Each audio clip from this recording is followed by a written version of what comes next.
Delighted to be joined by David Hearn, who's back home after his weekend at the PGA Championship. David, of course, one of our star players here in Canada on the PGA Tour, and it's great to have him on again. David, good morning. Thanks for having me, Brian. Well, no, listen, thank you for saying yes, because, as I say to you all the time, we've been talking for a long time, but you're getting a lot more media requests than when you and I first met, aren't you? Yeah, it's usually a good thing. It's just something that goes along with you're doing well, so it's a good thing. Can you imagine, just for a second, on a different thing altogether, because, and you're there, you play with the guy, but can you imagine the life that Tiger Woods leads as far as I call you up, all kinds of people call you up and ask you, can you want to do a hit and let's have a chat, but can you imagine how he and his people handle the requests he has on his time? Yeah, I think he's got a lot more challenges time than I do. You get a small glimpse into it here and there when you play well or you're in contention, and you get called into the media center and things like that, which is part of playing. Being in contention at these tournaments. But guys like Phil and Tiger have that requested upon them every time they tee it up. So yeah, it's a little bit different. David, let's talk a little bit about that golf course out at Oak Hill, because I thought one of the most, and I'll just start it by saying this and then you can fill in for me. In the numbers that we were looking at, someone passed around to us that in the 5 major championships before this weekend, only 9 players had ended up in the red on that golf course. It got a lot of rain on Thursday and Friday, which meant, I think when the cut was made on Friday, there was 27 players under par, which is really unheard of. But I thought we saw the real Oak Hill come the weekend. First of all, did you enjoy the golf course? And secondly, why is it so tough? Yeah, I enjoyed the course. It's one of the more beautiful old courses you're going to see. Rochester has a ton of great golf courses, and Oak Hill certainly, probably one of the better ones in Rochester. And, I think you're fair to say that the scoring was pretty good Thursday and Friday when the weather was soft, and I don't think the course really did show its teeth until the weekend, and even still, it didn't really firm up as much as it might have by Sunday, or they would have liked. But definitely those soft conditions played into the good scoring this week, and that golf course never really got a chance to show how tough it can be, although those last 2 holes got the better of me, it seemed like every day. But they got better of a lot of people, so you're not alone in that, David. I mean, you shot out of the gate with a 66, and of course that got all kinds of pub. But look at you played very well for 3 rounds, 66, 71, 72. It was the 76 on Friday that kind of undid you. Yeah, absolutely. I had a little bit of an off day there Friday, just really didn't ever get the ball rolling, and made a few mistakes, but I played solid on the weekend, you're right, just didn't really ever get the rounds going under par like I needed to, and it seemed like, I had a lot of trouble just finishing my rounds off last week. I think I was 5 over par on that 18th hole alone, so, if I had a little bit better finishes to my rounds, it could have been a week that was a little bit better. For all of us watching it, it's obvious that there's a very difficult hole, but for you standing on the tee, what is difficult about it for you? Yeah, usually I drive the ball pretty well, and I've been struggling a little bit here and there at times off the tee. That hole this week kind of played back into the wind with a little bit off the left, and I just kept blocking it in the right stuff. So I had to chip out. And the 2 days I hit the fairway, actually, I still made bogey. So even when the tee shot didn't get to me, I still found a way to mess it up. But it's just a really tricky hole. Even when you hit it in the fairway, as long as they had it playing on 18, it's I was hitting a 5-iron or a 4-iron into the green. Some of the longer hitters might have been hitting a mid-iron, but it's still no bargain from the middle of the fairway. How well do you know Jason Dufner? I don't know him that well. I've played against him for a long time, going back to web.com days before he got onto the tour as well. And he's a good guy, and just not a guy that I know really well. I don't spend a lot of time with him off the golf course.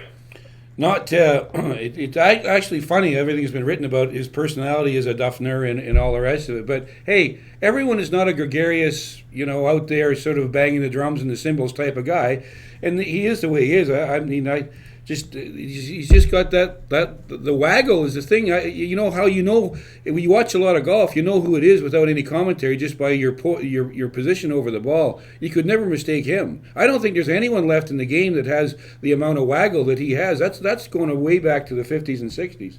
Yeah, I think so. And I think there's a lot of players that come along over the years and they get criticized for being a little bit different. But if you look at any of those top players, they all do it a little bit differently. And like you say, you can never mistake a Dufner move from a Jim Furyk move or an Ernie Els or a Tiger Woods. They all do it their own way, and they're incredibly good at the way they do it, and that's part of why they're so good. The voice here is that of David Hearn, who joins me right here on NextSportStar. David, a lot of people who are not big golf fans look at the PGA Championship. They say, well, okay, that's the majors. It's over and done with now for this year. That's not the story in golf at all. As we all know, golf goes on right around the world, especially if you're playing on both tours or playing World Golf Championship events in December in China and on and on. Where's David Hearn at as far as his scheduling is at this year, and what is it you've got ahead of you right now to aim for? Yeah, it was a good week last week to be in the PGA Championship. Nice experience for me to be. That was my first PGA, so I was obviously preparing and getting ready for that. I'm taking a week off this week, and then we have the FedEx Cup playoffs coming up next week. So, there's lots of big events still to go this season. I'm looking forward to trying to put together a nice playoff run again this year like I did last year, and hopefully get a chance to get into that Tour Championship in Atlanta. So, there's still a lot of big golf to go. And after the FedEx Cup playoffs are over here in about a month and a bit, with the changes to the PGA Tour schedule going forward, we're right into 2014 schedule starting in October. So, we have, even though it seems like the season might be winding down a little bit as far as the majors, like you say, we've got lots of big golf coming up. David, I've never asked you this before. I know it would mean the world to you, I'm sure, to be selected for the President's Cup, but we had a tweet this morning from Ralph, who lives in Barrie, to say, can David explain to us how you get selected for the President's Cup? It may be simple to explain, but could you do that for him? Yeah, I'm not exactly sure the finer details of captain's picks and things like that, but I know that the international side uses, I believe, just world ranking points, and they take the top, I believe they're 12-man teams, so I think they take the top 10 and they reserve 2 captain's picks or something like that. Right. Don't quote me exactly no, it's all right, the captain's picks, because I know it varies from the Ryder Cup to the President's Cup, and they all have their own little individual differences, but yeah, so I know Graham's real close to that right now. I'm a little bit behind Graham in those rankings, so I'd need a pretty nice playoff run, and I'm not sure exactly when the cutoff is. It might be after the Barclays or the Deutsche Bank, so I'd need to do something pretty special pretty quick, but I think that's on the top of the players' minds, obviously, at this time of the year, especially that international side. David, let me ask you this question. How tough was it for you personally? Because it's easy to say and not so tough. It's easy to say, but it's tougher to do.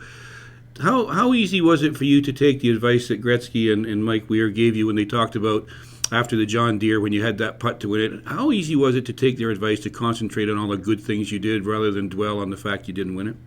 Yeah, I think in the moment you're obviously pretty disappointed, and you feel like you did all the right things, and it's bad luck or whatnot, and you always want to be that guy that makes the clutch putts and those things in those situations. And I gave myself that opportunity. It didn't happen that time.